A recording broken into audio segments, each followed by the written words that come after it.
हाय रे। बहू, जरा एक ग्लास पानी तो लाना। जी ये लीजिए बाबूजी। कितनी बार कहा है आपको, अब आपकी उम्र नहीं रही काम करने की। देखो तो पैर भी कैसे कपकपा रहे हैं। हम मजदूरों की जिंदगी ही ऐसी होती है सरला, क्या करें। अगर कमाऊंगा नहीं तो अपने परिवार का पेट कैसे पालूंगा। आज अगर हमारा बेटा लापता ना होता तो मुझ बूढ़े बाप को यूं काम नहीं करना पड़ता। पता नहीं कैसी किस्मत लिखता है भगवान हम गरीबों की। दिन पर दिन बुढ़ापा बढ़ता जा रहा है। ऐसे में शरीर पता नहीं कब तक साथ देगा। ऊपर से घर में जवान बेटी है। अगर हालत ऐसी ही रही तो ऐसे में कैसे इसकी शादी करवा पाऊंगा। अपने सास ससुर की ये हालत देखकर सांझ को उन पर बहुत दया आ जाती है। दरअसल रामकिशोर और सरला का एक बेटा था सुरेश, जो कि कुछ साल पहले मजदूरी के लिए शहर गया था, लेकिन वहां जाने के साल भर बाद ही वो लापता हो गया और उसकी अब तक कोई खबर नहीं थी। अपने मजबूर ससुराल वालों की ऐसी हालत देख अब सांझ फैसला लेती है कि अब वो काम करेगी। इसलिए अब वो काम की तलाश में पहाड़ों पर निकलती है, लेकिन उसकी समझ में कुछ नहीं आ रहा था कि आखिर वो क्या काम करे। वो पहाड़ी इलाके के उस टूरिस्ट प्लेस पर पहुंचती है जहां बहुत से टूरिस्ट घूमने आते थे। उस जगह पर खाने के तरह तरह के ठेले भी लगे हुए थे, लेकिन फिर भी कुछ टूरिस्ट थे जो निराश होकर वहां से जा रहे थे। वाह, क्या खूबसूरती है इन पहाड़ों की।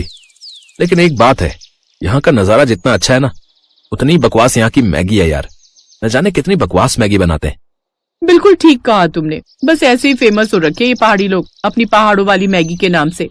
पहाड़ों वाली मैगी, हाँ मैं ये काम शुरू कर सकती हूँ। वैसे भी मुझे तो तरह तरह की मैगी बनाने आती है। ऊपर से घर में भी सब कहते हैं कि मैं मैगी बहुत अच्छी बनाती हूँ। अगर मैं मैगी का काम शुरू करूँ तो हो सकता है मैं अच्छी कमाई शुरू कर सकूँ।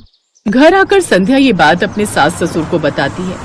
माँ जी, बाबूजी, मैंने सोच लिया है, मैं अब मैगी बनाने का काम शुरू करूंगी।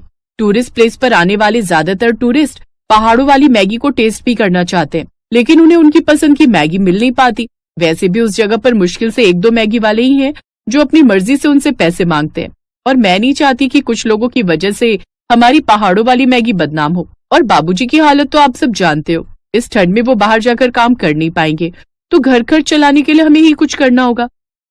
भाभी बिल्कुल ठीक कह रही है माँ, बाबूजी को अब आराम करना चाहिए, और सर्दियों का ये महीना तो पैसा कमाने के लिए अच्छा होता है।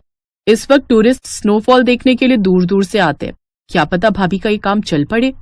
मुझे लगता है ये दोनों ठीक कह रही हैं, और बहू के इस काम में मैं उसका साथ दूंगी। हम दोनों सास बहू मिलकर मैगी का ठेला लगाएंगे। अच्छा ठीक है, जैसी तुम सबकी मर्जी। संध्या बहू, ये ले, कुछ पैसे रख और इससे जरूरी सामान ले आ। ठीक है बाबूजी। अगले दिन से दोनों सास बहू मैगी बनाने का सामान, कुछ लकड़ियां, त्रिपाल लेकर चल पड़ती हैं और अपनी छोटी सी दुकान लगाने लगती हैं। तभी कुछ आदमी वहां आते हैं। अरे ओ, ये यहाँ से अपनी दुकान हटाओ। वैसे भी यहाँ पहले से ही मैगी वाले हैं, तुम और आ गई यहाँ। लेकिन हमने पहले ही यहाँ के मालिक से बात कर ली है, फिर तुम क्यों हमें मैगी बनाने से रोक रहे हो? अरे क्योंकि इधर मैं मैगी बेचता हूँ, इसलिए कोई और यहाँ मैगी नहीं बेच सकता। चलो अब भागो यहाँ से। चल बहू, यहाँ से चलते हैं। हम पीछे चलकर अपनी मैगी की दुकान लगाते हैं। लेकिन माँ जी, इतने पीछे तो कोई टूरिस्ट आएगा ही नहीं। अरे हमारे मैगी में पड़ने वाले मसालों की खुशबू इतनी अच्छी है कि लोग अपने आप खींचे चले आएंगे, और जब भगवान ने हमें यहाँ तक का रास्ता दिखाया है तो आगे भी दिखाएगा। इतना सब होने के बाद भी दोनों सास बहू हार नहीं मानती। फिर कुछ देर तक जब कोई भी ग्राहक नहीं आता तो संध्या टूरिस्ट के पास जाती है। सुनिए, आप अगर यहाँ की सबसे अच्छी मैगी खाना चाहती हैं तो चलिए मेरे साथ। हम ऐसी मैगी बनाकर आपको खिलाएंगे कि आप उसका स्वाद भूल नहीं पाओगे। अच्छा ऐसी बात है, अगर तुम इतने विश्वास के साथ कह रही हो तो ठीक है, एक बार तुम्हारी मैगी ट्राई करके देख लेते। अरे नहीं विराज, तुम्हें याद है जब रोशनी और रौनक यहाँ से घूम कर गए थे तो उन्होंने क्या कहा था कि ये पहाड़ी लोग एक तो इतनी महंगी मैगी बेचते हैं, ऊपर से उसका स्वाद भी कितना बेकार होता है। नहीं नहीं मैडम, आप एक बार हमारे यहाँ की मैगी खाकर तो देखिए, और दाम भी औरों के मुकाबले कम है, सिर्फ 50 रुपए प्लेट। और अगर आपको पसंद ना आए तो आप वो पैसे भी मत देना। अच्छा, इतनी तारीफ कर रही हो अपनी मैगी की, तो चलिए एक बार चलकर देख ही लेते हैं। संध्या बड़ी मुश्किल से उन दो ग्राहकों को अपनी दुकान पर लाती है। फिर बहू जल्दी से मैगी बनाती है। वाह, ये तो सचमुच कमाल की मैगी है। सच में इतनी टेस्टी मैगी तो हमारे दिल्ली शहर में भी नहीं मिलती। सच कहूँ तो मुझे बड़ा दुख हो रहा है कि आज का दिन हमारी इस ट्रिप का आखिरी दिन है, लेकिन अब मैं अगली बार यहाँ आऊंगी तो तुम्हारे यहाँ की मैगी खाऊंगी। साथ ही अपने और दोस्तों को भी बताऊंगी कि वो भी जब घूमने आए तो यहीं की मैगी खाएं। उस दिन ग्राहकों का अच्छा रिस्पांस मिलने से उन दोनों का हौसला और भी बढ़ जाता है, जिससे पहले ही दिन दोनों को पूरे 800 रुपए की कमाई होती है। ऐसे ही कुछ दिन बीत जाते हैं। अब दोनों सास बहू हर रोज उस जगह आकर अपनी मैगी की दुकान लगाती, लेकिन अभी भी उनके पास इतनी भीड़ नहीं आती जितनी दूसरे मैगी वालों की दुकान पर होती। ये देख संध्या दिमाग लगाती है और टूरिस्ट गार्ड और टूरिस्ट बस के ड्राइवर से जाकर कहती है, अगर आप लोग मेरे मैगी के ठेले पर ग्राहक भेजेंगे तो मैं हर रोज कमाई के हिस्से का 10% आप लोगों को दूंगी। बस आपको एक काम करना है कि जब भी कोई टूरिस्ट मैगी खाने के बारे में पूछे तो आप उसे मेरे यहाँ भेज दे। अरे वाह, ये तो बहुत ही अच्छी डील है। इससे तो मेरी अच्छी साइड इनकम भी हो जाएगी। अब संध्या अपने काम को बढ़ाने के लिए काफी मेहनत करती है। अब जो कोई भी उस सनसेट पॉइंट पर आता तो मैगी खाने वाले सभी ग्राहक उसी के ठेले पर आते, जिससे सास बहू की कमाई अच्छी खासी होने लगी। बस अब ऊपर वालों ने चाहा तो जल्द ही हमारे दुख दूर हो जाएंगे। सास बहू सुबह से शाम तक मैगी बेचती, लेकिन इससे दूसरे मैगी वाले उनसे चिढ़ने लगे। जल्दी से मैगी की प्लेट लगा दीजिए। आपको पता है हमने आपकी पहाड़ी मैगी की इतनी तारीफ सुनी है कि हमने रास्ते में कहीं खाना भी नहीं खाया, यही सोचकर कि अब सीधा आपके यहाँ की मैगी खाएंगे। ये सुनकर मदन और जगदीश, जो कि उसी टूरिस्ट प्लेस पर मैगी बेचते थे, सास बहू की इस कमाई से बहुत गुस्सा हो जाते हैं। चुपके से उनकी बनाई हुई मैगी में कॉकरोच डाल देते हैं। जब टूरिस्ट मैगी खाने लगते हैं तो उसमें पड़े उस कॉकरोच को देखकर बहुत गुस्सा हो जाते हैं कि तभी वहाँ पर एक टूरिस्ट आता है जिसने अपने कैमरे में सब रिकॉर्डिंग की होती है। मैं जब इन हसीन वादियों का वीडियो बना रहा था तभी मेरे कैमरे में ये सब कैद हुआ। मैंने इन दोनों आदमियों को इनकी मैगी के सामान में ये कॉकरोच डालते हुए रिकॉर्ड कर लिया था। यकीन नहीं होता तो ये देखिए। वो वीडियो देखने के बाद सभी लोगों ने उन दोनों के ठेले को ही तोड़ दिया, जिससे उस दिन के बाद उस टूरिस्ट प्लेस पर सिर्फ सास बहू का ही मैगी ठेला लगता था। अब जो भी ग्राहक उस जगह आता वो उनकी पहाड़ों वाली मैगी खाए बिना नहीं जा पाता।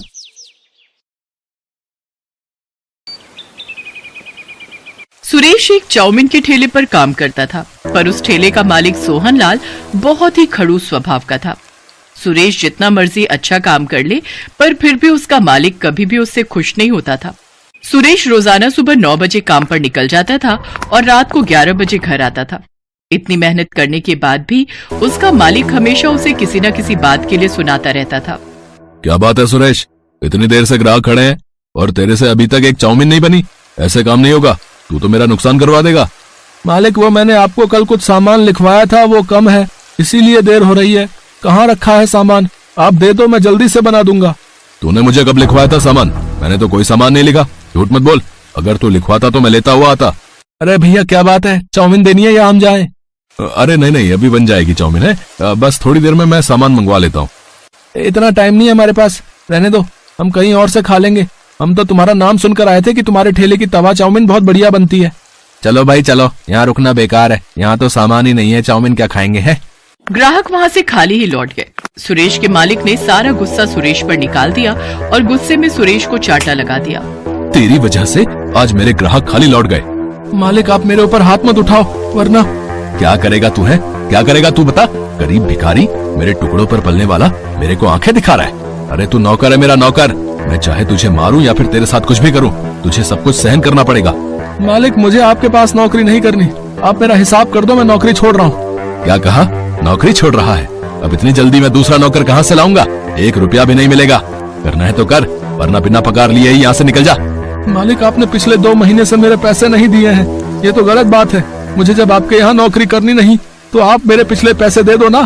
तेरे पास क्या सबूत है कि मैंने तुझे 2 महीने के पैसे नहीं दिए? जा कर ले जो करना है, मैं तुझे पैसे नहीं दूंगा। सुरेश बिना पगार लिए ही घर लौट आता है। तुम्हारे पैसे मार लिए, तुम्हारे ऊपर हाथ भी उठा दिया। अरे वो कैसा इंसान है? चलो तुम और मैं अभी चलते हैं। कैसे नहीं देगा वो पैसे? अरे पार्वती, वो इंसान ठीक नहीं है, उसके मुंह ना ही लगो तो सही रहेगा। छोड़ो, जाने दो। पर ये तो बहुत नुकसान हो गया ना, तुम्हारे हाथ में कोई काम भी नहीं है, घर का गुजारा कैसे होगा? पार्वती, मेरे हाथों में हुनर है जिसकी वजह से मैं अपना खुद का काम शुरू कर सकता हूँ। बस मुझे थोड़े पैसों की जरूरत होगी और मैं थोड़े पैसे कमाकर फिर से ये काम शुरू कर दूंगा। सुरेश ने थोड़ी मजदूरी करनी शुरू कर दी ताकि वो पैसे कमाकर तवा चाउमीन का ठेला लगा सके। पर एक दिन, अरे पार्वती भाभी, अरे जल्दी चलो। अरे सुरेश भैया बिल्डिंग की सीढ़ियों से गिर गए हैं, उन्हें बहुत चोट आई है। क्या चोट आ गई? कहाँ है भैया? बिल्डिंग के मालिक ने पड़ोस के अस्पताल में भेजा है। सुरेश भैया के सिर पर गहरी चोट आई है। पार्वती दौड़ती हुई अस्पताल जाती है। सुरेश इस दुर्घटना में अपनी आंखों की रोशनी खो देता है। एक के बाद एक परेशानियां सुरेश के परिवार को घेर लेती हैं। सोच रहा था थोड़े पैसे कमाकर तवा चाउमीन का ठेला लगा लूंगा, पर ये मुसीबत आ गई। अब तो मैं देख भी नहीं सकता। मोहताज हो गई है जिंदगी मेरी पार्वती। मैंने ऐसा कभी नहीं सोचा था। ऐसा न कहो, जिंदगी में अगर परेशानी आई है तो उनसे निकलने का हल भी हम मिलकर ढूंढेंगे। आप ठेला नहीं लगा सके तो क्या हुआ, मैं तवा चाउमीन का ठेला लगाऊंगी। बस आप मुझे तरीका बताते जाना, मैं उसी तरीके से बनाने की पूरी कोशिश करूंगी। मैं भी आपकी मदद करूंगी मम्मी। मैं भी आपकी मदद करूंगा मम्मी। ठीक है मेरे प्यारे बच्चों, तुम सब तो मेरी हिम्मत हो। पार्वती उधार पर चाउमीन बनाने का सामान और ठेला ले लेती है। सुरेश उसे बोल बोल कर तवा चाउमीन बनाना सिखाने लगा। जब पार्वती बाजार में तवा चाउमीन का ठेला लगाती तो सुरेश और बच्चे भी उसके साथ ही रहते। पार्वती धीरे धीरे बहुत ही बढ़िया तवा चाउमीन बनाना सीख गई। ग्राहक भी पार्वती के ठेले पर आते तो तवा चाउमीन की बहुत तारीफ करते। सुरेश भैया, ये सब कब हुआ? आपको मैंने सोहनलाल के ठेले पर कई बार तवा चाउमीन बनाते हुए देखा है। आवाज तो जानी पहचानी लग रही है। पहले के ग्राहक मेरे बहुत अच्छे बातचीत वाले हो गए थे। क्या करूं भैया, मालिक ने अपने ठेले से निकाल दिया था। मजदूरी करके थोड़े पैसे कमाने थे तो यह हादसा हो गया। कुछ ग्राहक तो सुरेश को पहले से ही जानते थे। जब उन्होंने उसकी ये हालत देखी तो उन्हें भी बहुत दुख हुआ। धीरे धीरे पार्वती के तवा चाउमीन ठेले पर भीड़ लगने लगी। पर एक दिन सुरेश के मालिक सोहनलाल को जब ये बात पता चली कि उसके सारे ग्राहक सुरेश के ठेले पर तवा चाउमीन खाने के लिए जाते हैं तो वो जलन से भर गया और उसने कुछ गुंडों को सुरेश के ठेले पर धमकाने के लिए भेजा। चलो हटाओ रे, ये चाउमीन का ठेला हटाओ यहाँ से, यहाँ कोई ठेला नहीं लगेगा। कैसे नहीं लगेगा? हमने तुम्हारा क्या बिगाड़ा है जो तुम हमारा ठेला यहाँ से हटवाने लगे हो? तुम लोग ऐसे नहीं मानोगे हैं? चलो भाई तोड़ दो इसका ठेला। पार्वती, ये लोग हैं कौन, जरा पूछो तो। ओए, हमें सोहनलाल जी ने भेजा है, समझा? उनके सारे ग्राहक तुम्हारे ठेले पर आने लगे हैं और वो ऐसा कभी नहीं चाहते। इसलिए उन्होंने कहा है कि तू अब ये काम बंद कर। इस एरिया में बस उनका ही तवा चाउमीन का ठेला चलेगा, समझे? या कुछ और समझाए? हमें धमकी दे रहे हो? बाजार के बीच में खड़े हैं, अभी आवाज लगाऊंगी तो लोग इकट्ठे हो जाएंगे। अरे भाइयों बहनों, जरा हमारी मदद करो। देखो ये गुंडे हम गरीबों पर जुल्म कर रहे हैं। क्या हुआ बहन जी, चिंता मत करो, हमारे होते हुए गुंडे आपका कोई नुकसान नहीं पहुंचा सकते। चिंता मत करो, हम अभी इनकी वीडियो बनाकर सोशल मीडिया पर डालते हैं। क्या नाम बता रहे थे भैया, तुम्हें किसने भेजा है? गुंडे थोड़ा घबरा जाते हैं। उनके आसपास लोगों की भीड़ जुटने लगती है, जिनमें से कुछ मीडिया के लोग भी थे और कुछ जर्नलिस्ट, कुछ यूट्यूबर। फिर क्या था, उनको देखकर गुंडे बुरी तरह डर जाते हैं। इतनी देर में सोहनलाल भी आ जाता है। अब तो भीड़ सोहनलाल के पीछे पड़ जाती है। आप सब जानते हैं इस बेईमान ने मेरे पति के 2 महीने के पैसे मार लिए और इन्हें नौकरी से निकाल दिया। आज मेरे पति की हालत इसी की वजह से है। सीधी तरह से इन गरीबों के पैसे लौटा दो, वरना तुम्हारा ये हाल होगा कि तुम सोच भी नहीं सकते। मैं एक न्यूज रिपोर्टर हूँ, भले ही आज मैं ड्यूटी पर नहीं हूँ, पर अपना फर्ज भली भांति जानती हूँ। सीधी तरह देते हो या तुम्हारे खिलाफ खबर छापूं? नहीं, मैं पैसे देता हूँ। सोहनलाल डर जाता है और वो पार्वती के हाथ में सुरेश के पैसे और बाकी सबके कहने पर उसका जो भी नुकसान हुआ उसमें पैसे बढ़ाकर देता है और उस दिन के बाद उन्हें तंग न करने का वादा करता है। काफी लोग सुरेश और पार्वती की मदद के लिए आते हैं और फिर सुरेश का इलाज भी करवाने के लिए बहुत से लोगों ने मदद की, जिससे सुरेश की आंखों का ऑपरेशन हो गया और उसकी आंखों की रोशनी फिर से लौट आई और सुरेश और पार्वती दोनों मिलकर अपने तवा चाउमीन के ठेले पर मेहनत करने लगे।